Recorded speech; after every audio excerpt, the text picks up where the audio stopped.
I'd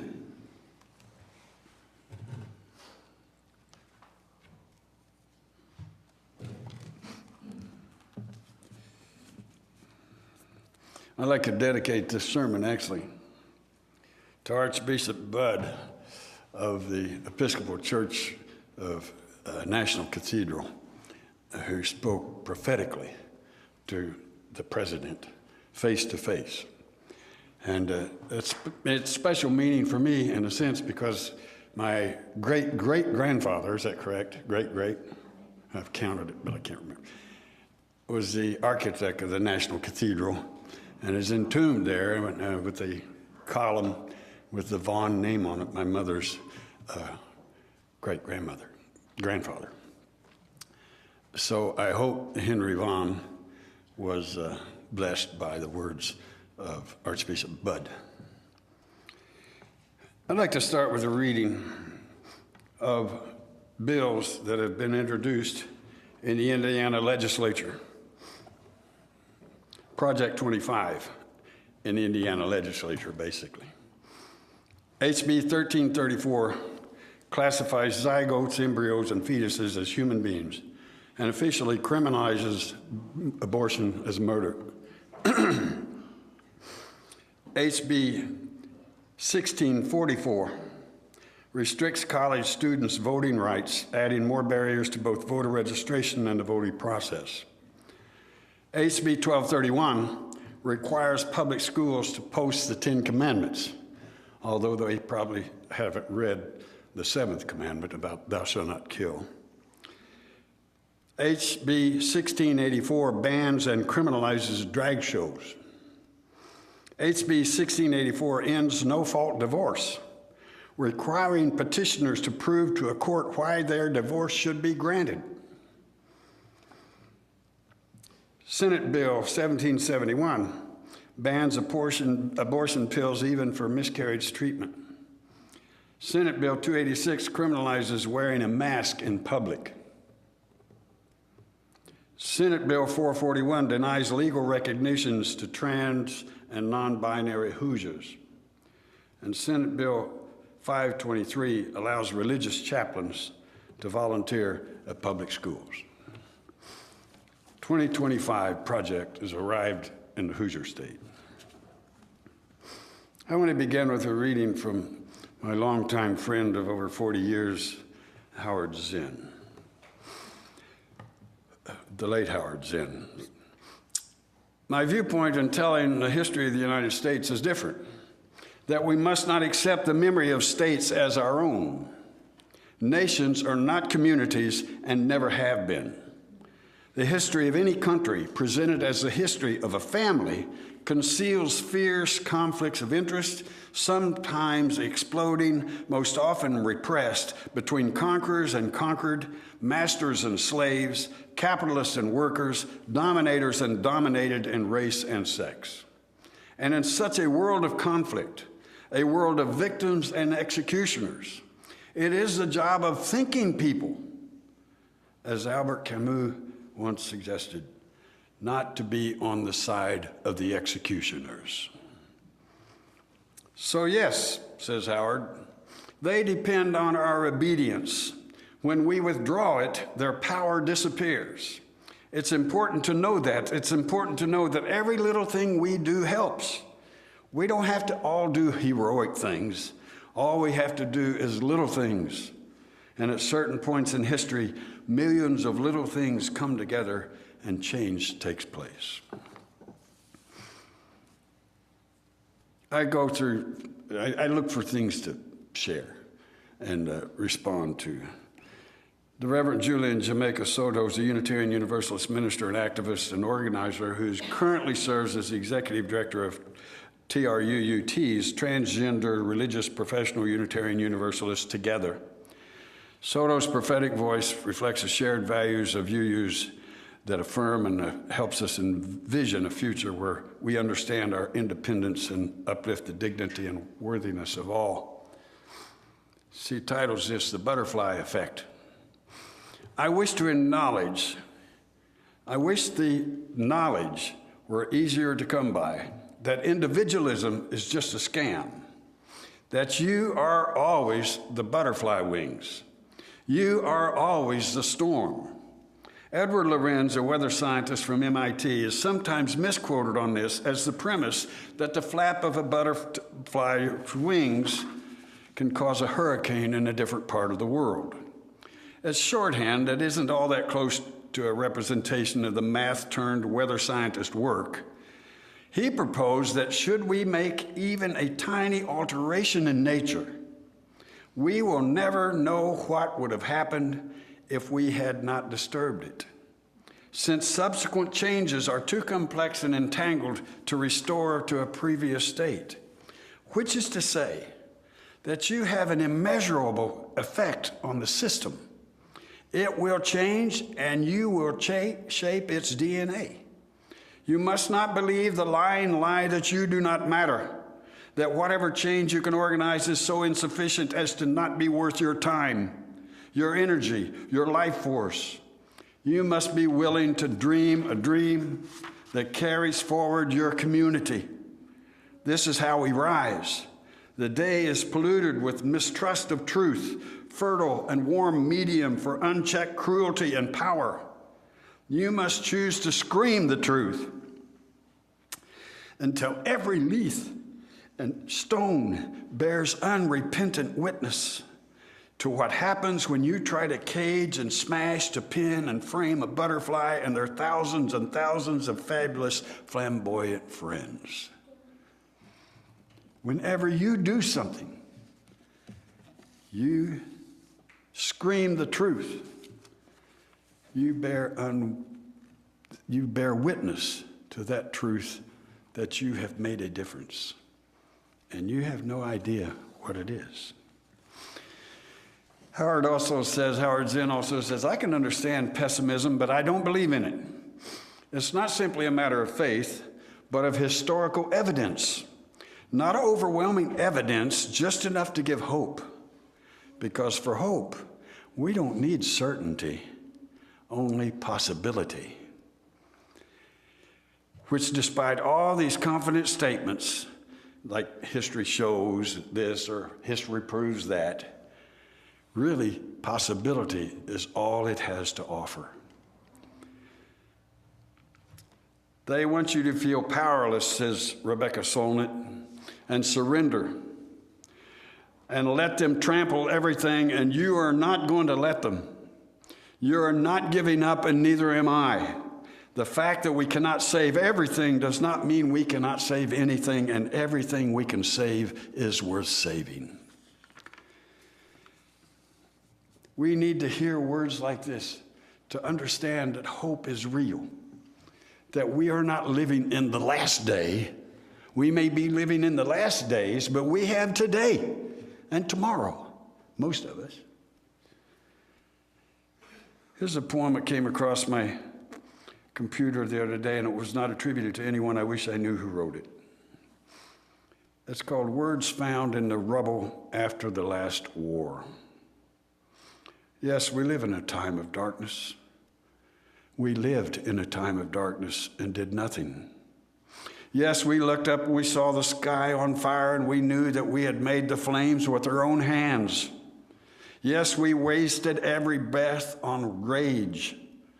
Children, if you have survived this, start again with the simplest things, we beg you. Walk out through the garden of darkness and touch each other's faces in the morning air. Slowly, slowly say each other's names. Touch each face in the morning air and slowly say each other's names. Dan Savage says the next 4 years are going to suck. But they'll suck worse if we let the news cycle and the man who dominates it drain the joy from our lives. We need to pay attention, and we need to stay in the fight, because of course we do. But we should spend as much time as possible as we possibly can over the next 4 years with friends and lovers, doing things that brings us joy. however you define it. Joy is a distraction or a betrayal has I'm sorry, let me back up here. I lost my glasses, are messing up with me. We should spend as much time as we possibly can over the next 4 years with friends and lovers, doing things that bring us joy. Anyone who tells you that making time for joy, however you define it, is a distraction or a betrayal has no idea about what they're talking. During the darkest days of the AIDS crisis, we buried our friends in the morning and we protested in the afternoon and we danced all night. The dance kept us in the fight because it was a dance we were fighting for. It didn't look like we were going to win, and then we did. It doesn't feel like we're going to win now, but we could. Keep fighting. Keep dancing.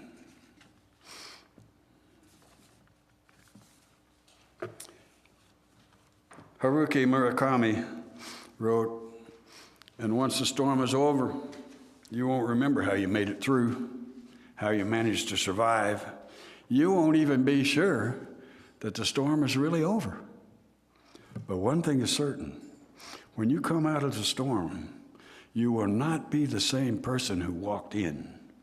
That's what the storm's all about."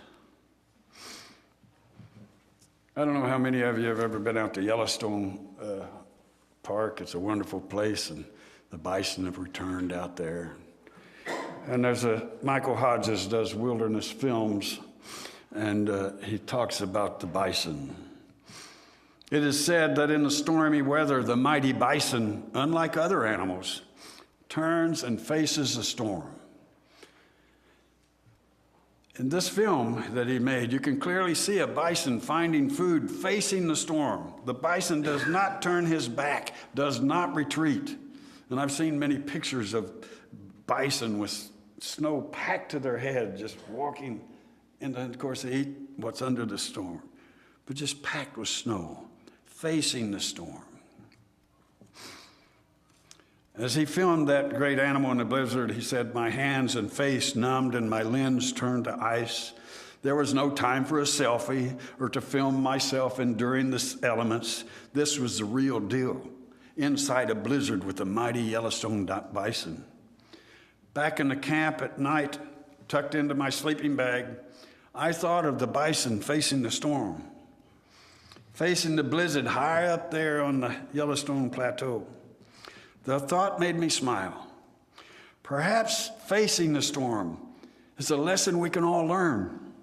I like to think he's still up there covered in snow and those howling winds, a reminder of endurance, of a will to survive, of our last wilderness. It's time to face the storm, not a time to hide, not a time to retreat, not a time to give up. It's time to face the storm, because only by facing the storm can we survive." Kurt Vonnegut, a great Indianapolis Hoosier, wonderful. I always wanted to meet him, and I was actually driving truck when he spoke at Indiana University. Glenda got to go see him. I didn't know that he had referenced me in a conversation to Howard Zinn, or I would have gone and found him, but I was a little too shy to go busting in some famous person. I didn't learn about the conversation that he and Howard had until the month that Kurt died, and so then I couldn't go see him. But he said this one time. He said, "Hello, babies. Welcome to Earth. It's hot in the summer and it's cold in the winter. It's round and wet and crowded. On the outside, babies, on the outside, you might have about 100 years here. There's only one rule that I know of. Babies, God damn it, you've got to be kind. There are so many people in this world who have never learned that rule. There are rulers in high places now who have never learned that rule, who know nothing of kindness." Kurt says, God damn it, you've got to be kind. And he also said, "And how should we behave during this apocalypse? We should be unusually kind to each other, certainly, but we should also stop being so serious. Jokes help a lot. Get a dog if you don't already have one.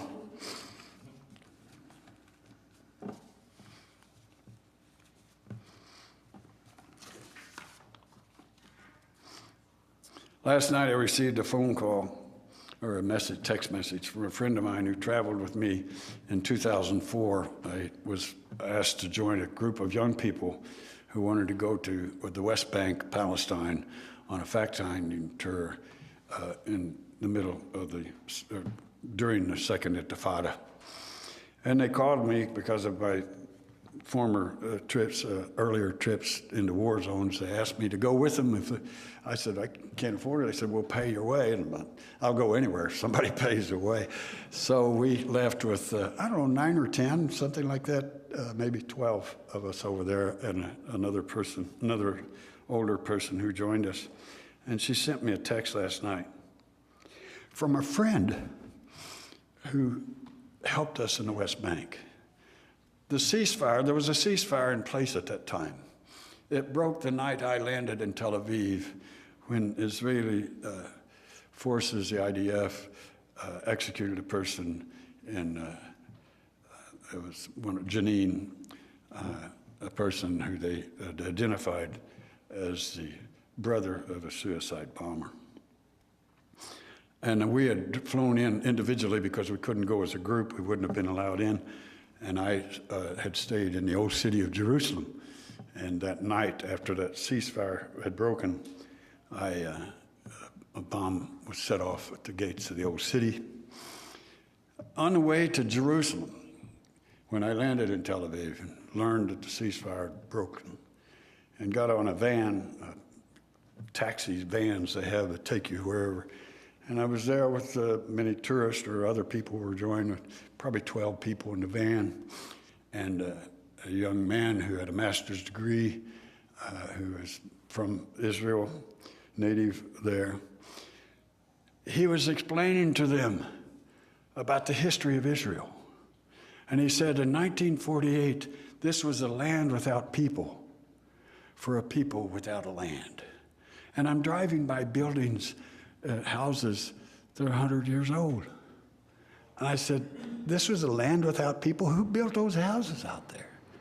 And he had been told all his life that this was a land without people. We came here, there was no one here. He had no understanding of the Nakba, of the tens, hundreds of thousands of Palestinian people who were driven out of Israel in 1948. And I traveled around the West Bank for almost 3 weeks, being chased at times by the IDF. The bravest people in the world are Palestinian taxi drivers. They came and rescued us at times, and ambulance drivers when we had a woman get sick. They were amazing drivers, courageous, driving through war zones. And one of the men was Nadal Sawalme. And I believe he was the person that one night we got stuck at a checkpoint. And I don't know if you've ever been to the West Bank, but if you go to the West Bank, many people in the West Bank, Palestinian people, if their grandparents lived 20 miles away, it may take them 2 days to go visit them because they can't get through the checkpoints. There's a main highway that drives all the way through, but they can't get on that highway. And there's just checkpoints about every 10, 12, 15 miles. And we got stuck at one in the middle of the night one night, and I believe Nadal was the one who drove up in a van. And he asked what happened. I said, we can't get through here. We're stuck out here. He said, get in the van, I'll take you home. We go to this little village out in the middle of the West Bank, and we gathered there, and we went up on the roof, and all of a sudden we look around in this little village. People are coming from every house with food. We have visitors here. They're the most hospitable people, other than the Dine people out west are about the same. Hospitality is in their genes. And many Jewish people lived in Palestine in the 20th century. The Arabs welcomed them. They lived in peace until 1948, until the Zionist movement and the colonialism that took place. So I got a note from him, or she got a text from him last night that said, the invasion of Al-Farara camp in the town of Tamoon, where he lives, continues for the 6th consecutive day. The occupation army continues to storm homes, arrest their residents, destroy their contents, seize those homes, and sleep in their rooms after the residents are driven out to nowhere. All in this very cold weather, with the continued water outage, the depletion of food, and the prevention of residents from normal movement.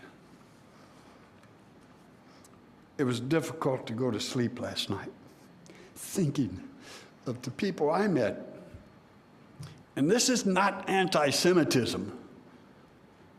In that situation over there, Netanyahu basically is bringing the war to him for himself. He would be in prison if he hadn't started a war, if the war hadn't happened. It's just fact. And many, the majority of Israelis wanted Netanyahu out of office. And he knew, basically, that a war had to happen. I don't justify October 7th, and I don't justify the raising of Gaza. And Donald Trump now wants to make Gaza a Riviera of the Mediterranean. We have to be in this. We have to be speaking. We have to be telling the truth. And there will be a price to pay. But in the end, we will know that our words did not cause anyone to die, but stood up for peace. T.L.S. Eliot's Murder in the Cathedral. There's the line that says, what peace can be found between the hammer and the anvil? When Becket is coming back, the Archbishop, and the priest asks, is there going to be peace or war? The response is, what peace can be found between the hammer and the anvil? It is the responsibility of thinking people. It is the responsibility of ethical people. It is the responsibility of moral and religious people and non-religious people with ethics to not be on the side of the executioners, to not be helping the hammer strike the anvil. We've got a difficult task ahead, and who knows what's going to come. I mean, we've got a megalomaniac trying to destroy our government. USAID, trying to shut this down. It's the best thing America does around the world. It feeds millions, and millions are going to die if that's shut down. It funds vaccinations. And of course, we have a new head of the health department that doesn't believe in vaccinations. It is a way to dismantle one piece at a time a democracy. And we had better be speaking up. We had better be opening our mouths. We had better be walking. It is hopeful to me that Congress is saying the phone lines have never been this hot. Literally every congressman is being called. Thousands of calls a day are going into D.C. They need to be going into the House of Representatives in Indiana as well. We need to be speaking up. As was in the introduction, I attended an execution. Tomorrow morning I'll be a witness. I was going to try to fly out for it and do it live, but I had to come here. I said, no, I'm going to be up here. I can't fly out today. But I'm going to be on Zoom. I have a House committee in Connecticut. They have a bill to abolish the death penalty, and I'm going to be one of the witnesses because I stood within 6 feet of a man that I had come to love.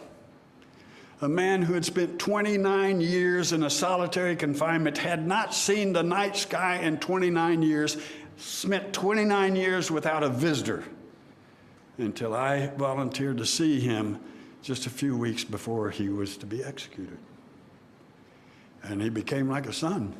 He couldn't read or write. He was mentally disabled, abandoned at the age of 12, raised by gangs and in a gang war, was involved in a gang war where 7 people were killed in Richmond, Virginia. And I told him, if you'd have joined the army and went to Iraq and killed 7 Iraqi citizens, I could have got you a commendation and a Medal of Freedom. You fought in the wrong war. But when I read to him The Velveteen Rabbit, have you read The Velveteen Rabbit? If anybody has children, better have that book in the library. Well, any person needs to read it, actually, because it's a wonderful book about what it means to be real. And I read that to him on the morning before he was to die. In his last words, which he dictated to me because he couldn't read or write. A wonderful piece that he dictated that I was not allowed to read in the execution chamber because they said he had to read it, and I said he can't read. And so they refused to allow me to say what he did in that last words. He talked to his family who had come. We raised the money to bring him from 3 different states to see him in the last 2 weeks of his life. And he said, "Your love has made me real," quoting from The Velveteen Rabbit. And I'd also told him about the African tradition that you don't die until your name is forgotten. And in his last words, he listed every name of his victims. And he said, "Don't worry about me. I'm at peace. Remember these names." He said, "I wanted to apologize to the families of these people for years, but I didn't know how." And had I been allowed to read that, what happened would not have happened, because when the executioner, like a carnival barker, said, "Let the execution begin," the victim's family stood up and cheered like it was a Super Bowl. They wouldn't have done that if they had heard an apology from Corey. I stood within 6 feet. I'd never touched Corey before he died because I wasn't allowed to. I've now sued the federal government, and I have the right as a minister to touch the men I visit in death row. But at that time, I couldn't. And we're not built to stand and watch somebody get executed. We're just not. And I want to share with the legislators in Connecticut that I have seen it. And that every time a governor signs a death warrant, he is forcing someone in the employment of the Indiana state or Connecticut or any of the others. They are forcing someone to become a murderer. Albert Camus said, "You cannot think of a more cold-blooded, premeditated murder than to take a man or a person, put him in a cell for years, and on a certain hour, a certain day, take him out of that cell and kill him." And in fact, the death certificates at death row, the cause of death is listed as homicide. That's what it is. So what I'm saying to you this morning is I'm glad to be part of a community of people who care for this earth, who are not just planning on going to some gold-plated Jesus place up in the sky. Probably have gold-plated commodes up there for some people. But are concerned about coming generations, that are concerned about building community here, not going up there and finding it. I'm honored to be here this morning. I'm glad you're here in Indianapolis and Carmel. I'm glad you're a voice for peace, for justice. Keep it up. Speak up. Stand up. Walk for peace. Blessed be.